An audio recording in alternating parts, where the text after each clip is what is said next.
Allez, c'est la dernière des vidéos pour les propriétés de Flexbox. On va voir Order, c'est très facile, ça permet de changer l'ordre. Par exemple, si je mets Order 3 ici, tac, ça va mettre mon élément bleu à la fin. Lui, je mets par exemple Order 2, il va rester ici. Et Order 1 pour le Solomon. Et tac, il va arriver ici. On a renversé l'ordre directement, très bien. Et on peut également mettre -1 par exemple, ça fait la même chose, ça met l'élément au début ici. Ok? C'est order, c'est pas très utilisé et ce n'est pas même conseillé d'utiliser pour tout ce qui est accessibilité. Voilà, donc vraiment avec précaution. Moi, j'ai jamais utilisé par exemple, je vois très rarement, voire pas du tout des gens utiliser, mais ça existe. Si vous voulez changer l'ordre, vous pouvez utiliser order. Allez, dernière propriété qu'il va y avoir, ça va être flex flow et en fait, c'est une propriété raccourcie pour flex wrap et flex direction. Donc, soit on va faire un mettre tac, ça en commentaire et flex wrap par exemple, on met wrap ici. Là, on va rajouter des items, donc je fais juste CTRL Z, vu qu'on en avait déjà rajouté. Donc là, on a flex wrap et si on met flex direction column, tac, hop, ça nous fait des colonnes comme ça et du coup, ça va wrapper en colonne. Hein.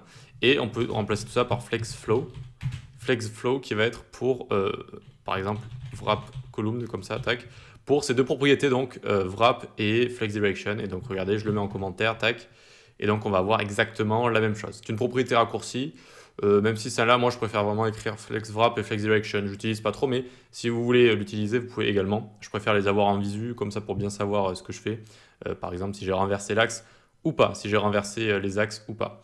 Et bien voilà, c'est terminé. Enfin, on peut souffler avec toutes ces propriétés. Voilà, il y en a une dizaine, mais entre nous, les plus utiles vont être Justify Content, Align Item. Ça, c'est vraiment ce que vous allez utiliser très très souvent. Flex Wrap aussi.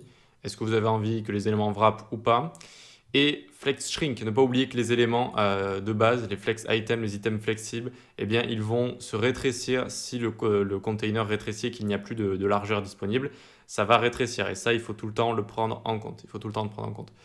Ok, eh bien c'est bon, on va pouvoir passer à des exercices. Il est temps de faire des petits exercices et de faire des petites créations ici. Donc je vais vous montrer un exercice juste après où je vais proposer des créations ici. Et il va falloir que vous les reproduisiez, hein, tout simplement, que vous allez essayer de les reproduire.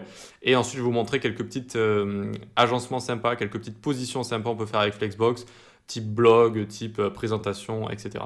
Allez, on passe à la suite.